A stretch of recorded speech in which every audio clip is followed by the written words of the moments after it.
Episode 1, we look at the decline in civil engineering enrollment.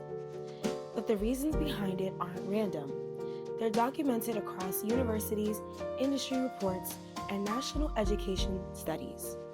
And many of those reasons start long before students ever reach the workforce. Because I see a lot of other organizations related to things that aren't really my field of like what I really would love to do. And being able to align myself with other like-minded people, not even just civil engineers, but other engineers who would like to be more hands-on, be more, competitive with their passions and all that stuff. Like, it definitely gave me more hope than just maybe civil engineering isn't for me. According to the National Engineering Education Research, the highest dropout point for civil engineering students is the first 2 years, when the curriculum is dominated by calculus, physics, and statistics.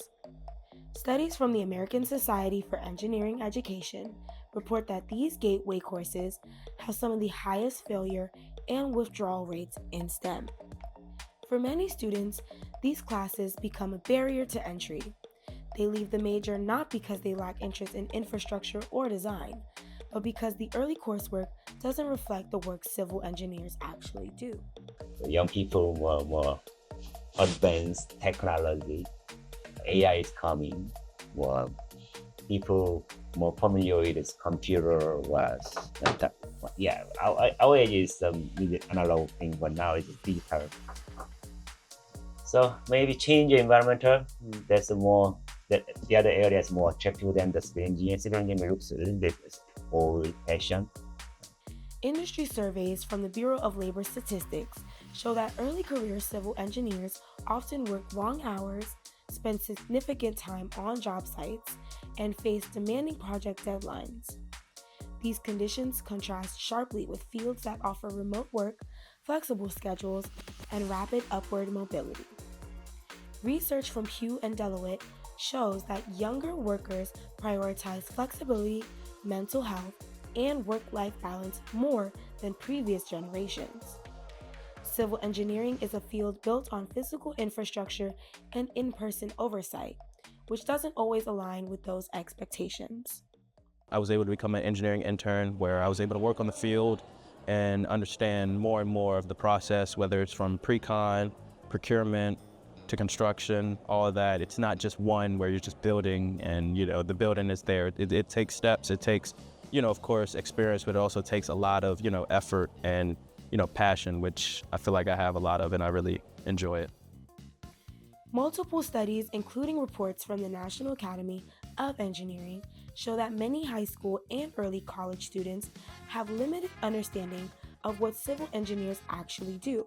What I know about civil engineering is not much. However, I'm pretty sure civil engineering has to do with the engineering of civilization, so things that have to do with regular day-to-day life.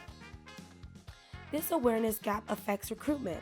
When students can't visualize the creativity or impact of their field, they're less likely to choose it. Even though civil engineering is central to solving some of the biggest challenges of the next century.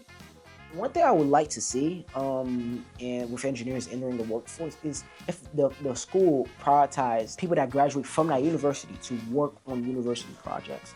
Like an architect designing the next building they're building, and they're using their civil engineers that graduated from the university to actually work on a new building. I feel like that builds the legacy, and that's one thing I would tremendously like to see, especially working on a project for school. Yeah, that's definitely something I would want to look forward to. So the decline isn't about a lack of talent or ambition. It's tied to documented academic barriers, workplace expectations, and a national awareness gap about what civil engineers actually do. These are structural issues, and they are solvable. In episode 3, we will look at the programs working to close that gap, including ASCE at Morgan State University and how they're preparing the next generation of engineers.